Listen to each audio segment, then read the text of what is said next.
நம்ம ஸ்ரீலங்காவை சேர்ந்த யாராவது இங்க சவுதி அரேபியால என்கிட்ட வந்து நான் வேலை செய்யக்கூடிய இடத்துல இப்படி பிரச்சனை இருக்குது, நான் ஸ்ரீலங்கன் எம்பசியில கம்ப்ளைண்ட் பண்ணலாமா அப்படின்னு கேட்டாங்கன்னா, அவங்களுக்கு நான் சொல்லுவேன் அதெல்லாம் வேஸ்ட். உங்க வேலைக்கு வந்துட்டீங்க, முடிஞ்ச அளவுக்கு அட்ஜஸ்ட் பண்ணி வேலை செய்யுங்க. அப்படி இல்லைன்னா நாட்டுக்கு போற வேலையை பாருங்க. நம்ம ஸ்ரீலங்கன் எம்பசி ஒரு சம்பவம் செஞ்சிருக்கிறாங்க. அதை உங்களுக்கு சொல்றேன். அதுக்கப்புறம் நீங்க டிசைட் பண்ணுங்க. இனி யாராவது இப்படி என்கிட்ட வந்து கேட்டா நான் என்ன சொல்லுவேன். இலங்கையிலிருந்து ஃபேமஸான ஒரு ஏஜென்சி மூலமா 35 பேர் சவுதி அரேபியாவுக்கு டெலிவரி வேலைக்கு வராங்க. அதுக்கப்புறம் 5 பேரை ஒரு பகுதிக்கு வேலைக்கு தூக்கி போட்டுறாங்க. அங்க சொல்லப்பட்ட விஷயம் நீங்க ஒரு நாளைக்கு 100 பார்சல் டெலிவரி பண்ணணும்னு. ஆனா அவங்களோட எக்ரிமெண்ட்ல 35 இருக்குது. எக்ஸ்ட்ராவா நீங்க செய்யறது இன்சென்ட் அப்படின்னு தான் சொல்லப்பட்டிருக்குது. ஆனா இது இவங்களுக்கு இங்க 100 கட்டாயம் செஞ்சாகணும்னு சொன்னதுக்கு அப்புறம் ரொம்ப மன உளைச்சலோட ரொம்ப கஷ்டப்பட்டு ஒவ்வொரு நாளும் வேலைக்கு போயிட்டு நைட் 1 மணி 2 மணிக்கு வந்து மறுபடியும் காலையில வேலைக்கு போய் ரொம்ப கஷ்டப்பட்டுக்கிறாங்க.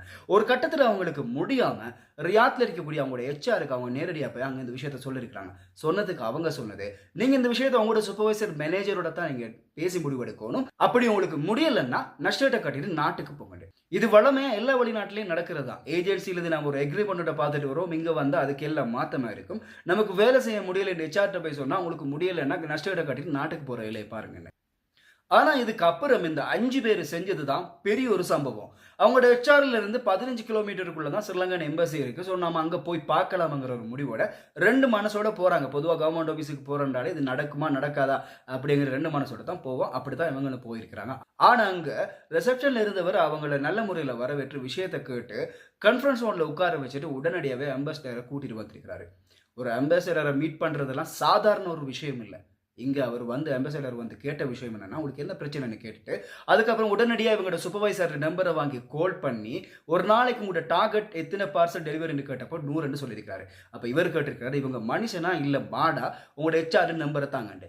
அதுக்கு சூப்பர்வைசர் சொன்ன விஷயம், எனக்கிட்ட நீங்க இதெல்லாம் பேசக்கூடாது, ஹெச்ஆர் நம்பர்லாம் தர முடியாது, கஸ்டமர் கேர் நம்பர் இருக்கு, தேவைன்னா பேசுங்க. அதுக்கு இவர் சொல்லியிருக்கிறாரு, ஹெச்ஆர் நம்பர் தான் கட்டாயம் வேணும்னு. அவர் முடியாதுன்னு திமிரா பார்த்து சொன்னதுக்கு அப்புறம் அம்பாசிடர் சொன்ன விஷயம் தான், ஒரு இலங்கையுடைய தூதுவர்னா எனக்கிட்டே எப்படி பேசுறீங்கன்னா வேலை செய்யறாங்க, நீங்க எப்படி நடந்து கொள்வீங்க, உங்களோட ரெக்கார்டிங் எல்லாம் எங்கிட்ட இருக்குது, வாய்ஸ் ரெக்கார்டிங், நாங்க உங்களோட ஹெச்ஆர்ட்ட பேசிக்கொள்ள முடியும். கோலை கட் பண்ணிட்டு உடனடியாவே ஸ்ரீலங்காவில் இவங்களை அனுப்பின ஏஜென்சியை கான்டாக்ட் பண்ணி ஒரு நாளைக்கு எத்தனை லிமிட் பார்சல் டெலிவரின்னு கேட்டிருக்கிறாரு. 35 அக்ரிமெண்ட்ல இருக்கிறேன்னு சொன்னதுக்கு அப்புறம் இப்படி ஒரு பிரச்சனை நீங்க அனுப்பினாக்கள் வந்திருக்கிறாங்க. இந்த பிரச்சனையை நீங்க 24 ஹவர்ஸுக்குள்ள கிளியர் பண்ணணும். இல்லைன்னா உங்களோட லைசன்ஸ் கேன்சல் ஆகும்.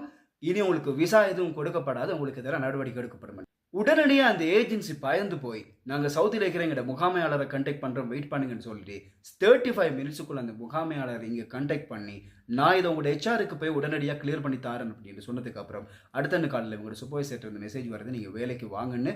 அங்கே போனதுக்கு அப்புறம் அவங்க இப்போ நிம்மதியாக எந்த பிரச்சனையும் இல்லாமல் வேலை செஞ்சு கொண்டிருக்கிறாங்க.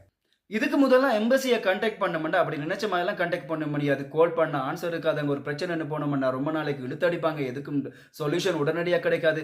இப்படி இருந்தது தான் இப்போ ஃபுல்லாகவே சேஞ்ச் ஆகி இருக்குது. இது இந்த அரசாங்கத்தில் தான் சாத்தியமோ அப்படின்னு சொல்லி நினைக்க தோணுது.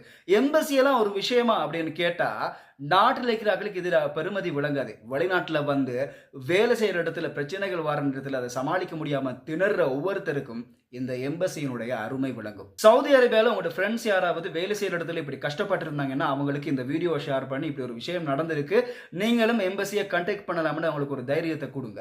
நன்றி.